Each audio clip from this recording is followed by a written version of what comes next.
स्वागत है आपका रिपब्लिक भारत में। मैं हूं आपके साथ अंजिला राजावत और नमस्ते भारत की शुरुआत करेंगे आज 5 बड़ी खबरों के साथ जिन पर पूरे दिन हमारी नजर रहने वाली है। और वो 5 बड़ी खबरें क्या है, आइए एक बार नजर डाल लेते हैं। तो आज ये देखा जा रहा है कि जहां पीएम नरेंद्र मोदी लाभार्थियों से संवाद करेंगे, नीतीश मंत्रिमंडल का विस्तार आज होना है, जहां शाम को शपथ ग्रहण होगी। तो वहीं दिल्ली में किसान महापंचायत होगी और ईसी में नियुक्ति पर मंथन किया जाएगा। तो वहीं अयोध्या दौरे पर रहेंगे सीएम योगी आदित्यनाथ। तो ये दिन भर की 5 बड़ी खबरें हैं जिन पर हमारी फिलहाल नजर रहने वाली है।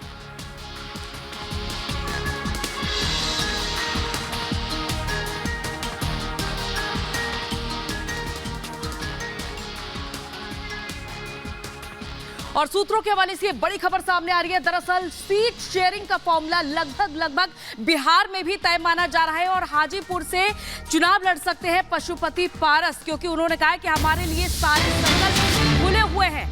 तो फिलहाल ये सूत्रों के हवाले से बड़ी खबर सामने आ रही है। बिहार में एनडीए के सीट फॉर्मूले से पशुपति पारस नाराज है। हाजीपुर से चुनाव लड़ सकते हैं पशुपति ने कहा है कि हमारे लिए सारे विकल्प खुले हुए हैं। और ये देखा जा रहा है कि अभी तक यही समझा जा रहा था कि बिहार में आखिर कैसे बीजेपी अपने सहयोगी दलों को मना पाएगी, सीट शेयरिंग का फॉर्मूला कैसे तय हो पाएगा।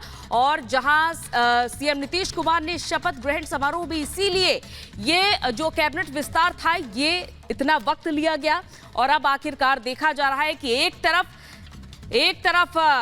चिराग पासवान है जिन्होंने मुलाकात की जेपी नड्डा के साथ, जिनके साथ समझा जा रहा है कि लगभग सीट शेयरिंग का फॉर्मूला तय माना जा रहा है। और दूसरी तरफ है चिराग पासवान के चाचा यानी कि पशुपति पारस, जो कि नाराज नजर आ रहे हैं।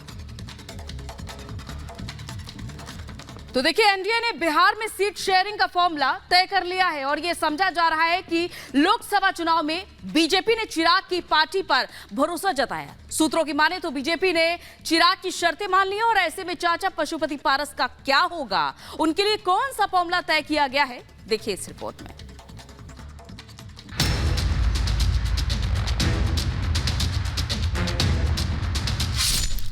चाचा पर भतीजा भारी, हाजीपुर सीट पर रार जारी। बिहार जीत का संकल्प, पशुपति के पास विकल्प।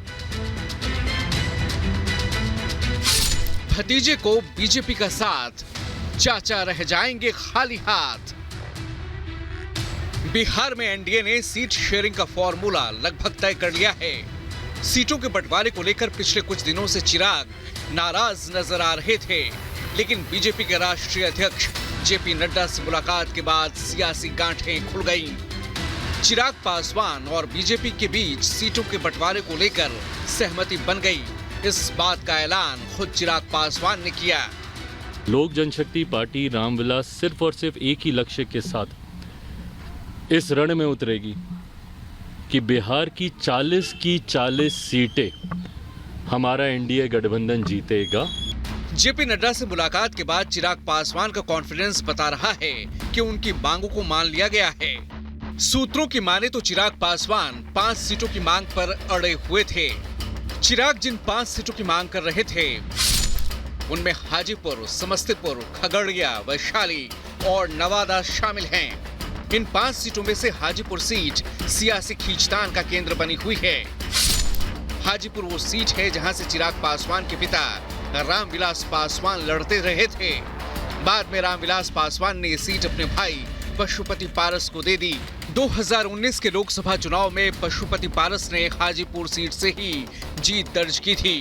वहीं चिराग जमुई सीट से जीते थे, लेकिन रामविलास पासवान के निधन के बाद चाचा और भतीजे के संबंधों में दरारें आ गईं, जिसका नतीजा ये रहा कि लोक जनशक्ति पार्टी 2 भागों में बंट गई। राष्ट्रीय लोक जनशक्ति पार्टी बनाकर चाचा पशुपति पारस 5 सांसदों के साथ अलग हो गए।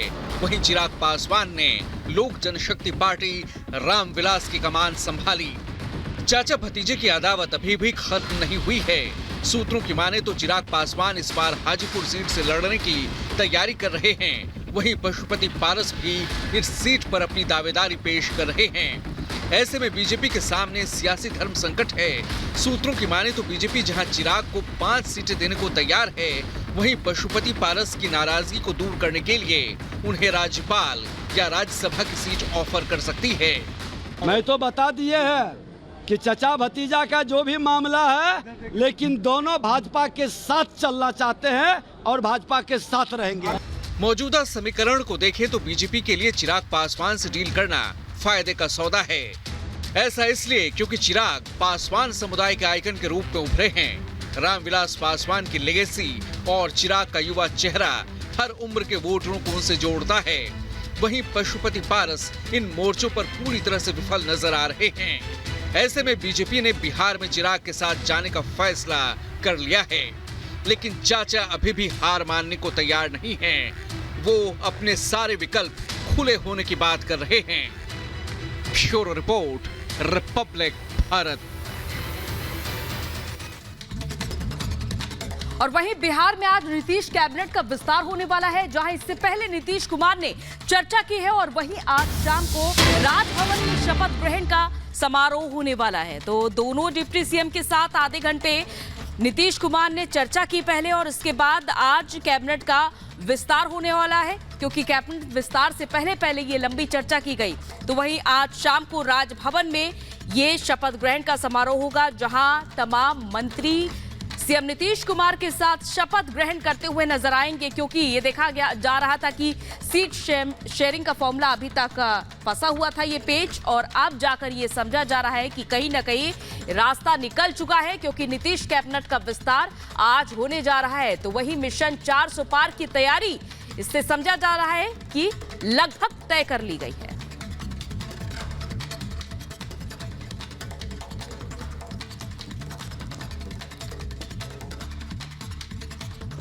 तो देखिए, लोकसभा चुनाव से पहले बिहार में कैबिनेट विस्तार होने जा रहा है, और ये विस्तार कई मायनों में अहम है। जहां नीतीश कैबिनेट के विस्तार से एनडीए के नाराज नेताओं को मनाया जाएगा, तो वहीं जातीय और क्षेत्रीय समीकरण भी साथे जाएंगे। रिपोर्ट देखिए।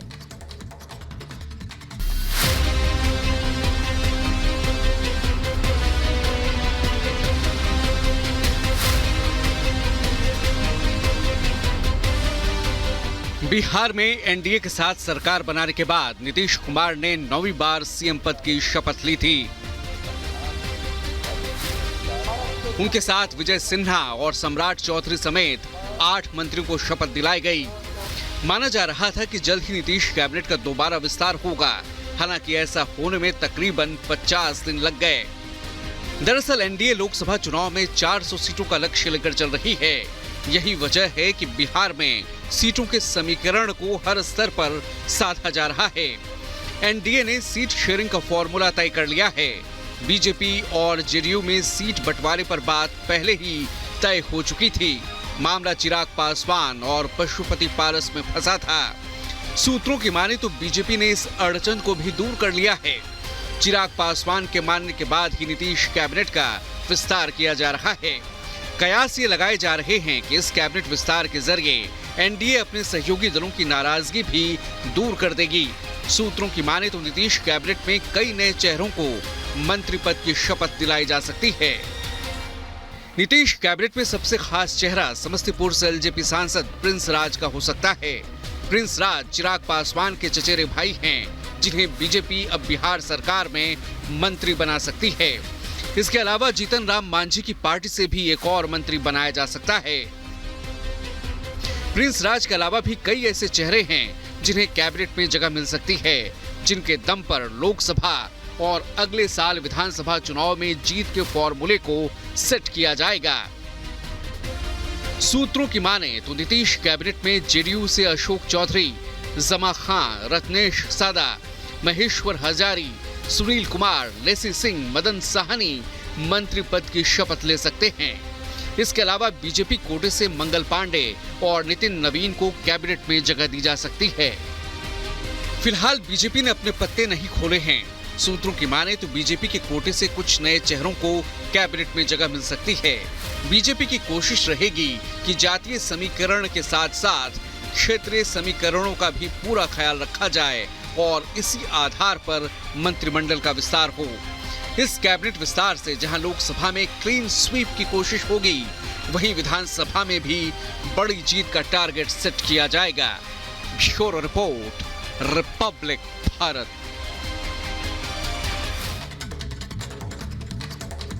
और अगली खबर दिल्ली के गाजीपुर से है, जहां पर एक कार ने कई लोगों को कुचल दिया। तेज रफ्तार कार से अब तक एक महिला की मौत की खबर सामने आ रही है और वहीं कई